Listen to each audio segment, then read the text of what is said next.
Welcome to Tamil மாம். நம்ம இன்னைக்கு பார்க்க போகிற recipe Krishna Jayanthi special sweet அவல். இது பண்ணுறதுக்கு ஒரு 10 முந்திரி பருப்பு உடச்சி எடுத்துக்கோங்க. அது கூடவே 1 டீஸ்பூன் ஏலக்காய் தூள், 1 டேபிள் ஸ்பூன் கருப்பு எள்ளு, 2 டேபிள் ஸ்பூன் குட்டி குட்டியாக கட் பண்ண தேங்காய் துருவல், 1 கப் வெல்லம். நம்ம எந்த கப்பில் வெல்லம் அளக்குறோமோ அதே கப்பில் 3 கப் அவல். இதெல்லாம் எடுத்து ரெடியாக வச்சுக்கோங்க. அவலை நல்லா கழுவிட்டு ஒரு 5 நிமிஷம் ஊற வச்சு வடிகட்டி எடுத்து வச்சுக்கோங்க. கெட்டி அவல்னால் இப்படி பண்ணுங்கள். ஒருவேளை மெல்லிஸ் அவல் தான் உங்ககிட்ட இருந்துச்சுன்னா கழுவுன உடனேயே வடிகட்டிடுங்க. அந்த ஈரத்திலே ஊறிடும். ரொம்ப ஊற வச்சிடாதீங்க, பார்த்து செஞ்சுக்கோங்க. இப்போது ஸ்டவ் ஆன் பண்ணி ஒரு கடாய் வச்சுருங்க. கடாயில் நம்ம எடுத்து வச்சுருக்கிற கருப்பு எள்ளை போட்டு நல்ல படப்படன்னு வெடிக்கிற அளவுக்கு வறுத்து எடுத்துடலாம். இப்போ நல்லா வெடிக்க ஆரம்பிச்சிருச்சு. நம்ம இதை ஒரு பிளேட்டில் மாற்றி வச்சிடலாம்.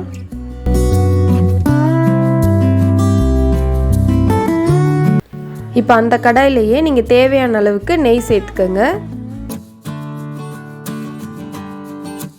உங்கள் ஸ்வீட்டுக்கு எவ்வளோ வேணுமோ நெய் சேர்த்துட்டு அதில் முந்திரி பருப்பை நல்லா வறுத்து எடுத்துக்கலாம். முந்திரி பருப்பு பொன்னிறமாயிடுச்சு. இதை ஒரு பிளேட்டில் மாற்றிடலாம்.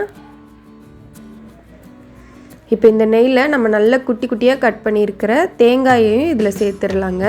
நீங்கள் இதுக்கு பதிலாக தேங்காய் துருவல் வேணாலும் சேர்த்துக்கோங்க. ஆனால் இப்படி குட்டி குட்டியாக கட் பண்ணி சேர்த்தா வாயில் நறுக்குன்னு கடிப்படும் போது டேஸ்ட்டு செம்மையாக இருக்கும்.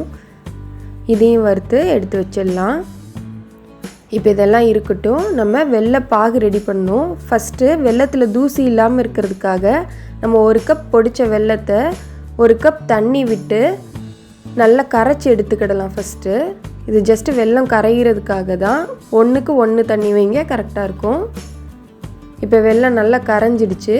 இதை நம்ம வடிகட்டிடலாம். நம்ம ஏற்கனவே வறுத்தோம் இல்லையா, அந்த கடாயிலேயே இப்போ நான் இதை வடிகட்டிடுறேன்.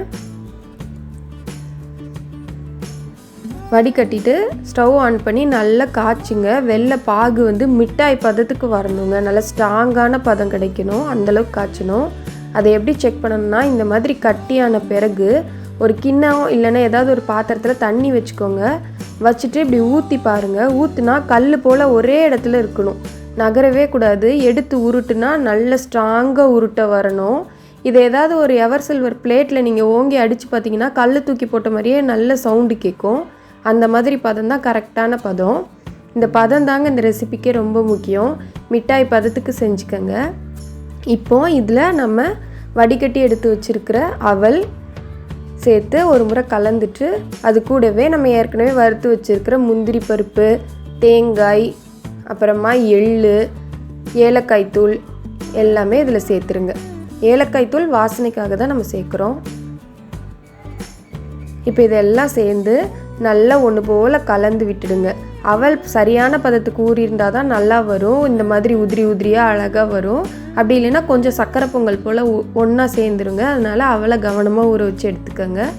அவ்வளோதான், நம்மளோட சூப்பரான ஸ்வீட் அவல் ரெசிபி ரெடி ஆகிடுச்சு. நீங்களும் இந்த கிருஷ்ண ஜெயந்தியை ஸ்வீட் அவலோட என்ஜாய் பண்ணுங்கள். இந்த வீடியோ உங்களுக்கு பிடிச்சிருந்துச்சுன்னா லைக் பண்ணுங்கள், ஷேர் பண்ணுங்கள். மறக்காமல் தமிழ் மாம் சேனலை சப்ஸ்கிரைப் பண்ணிக்கோங்க. தேங்க்யூ.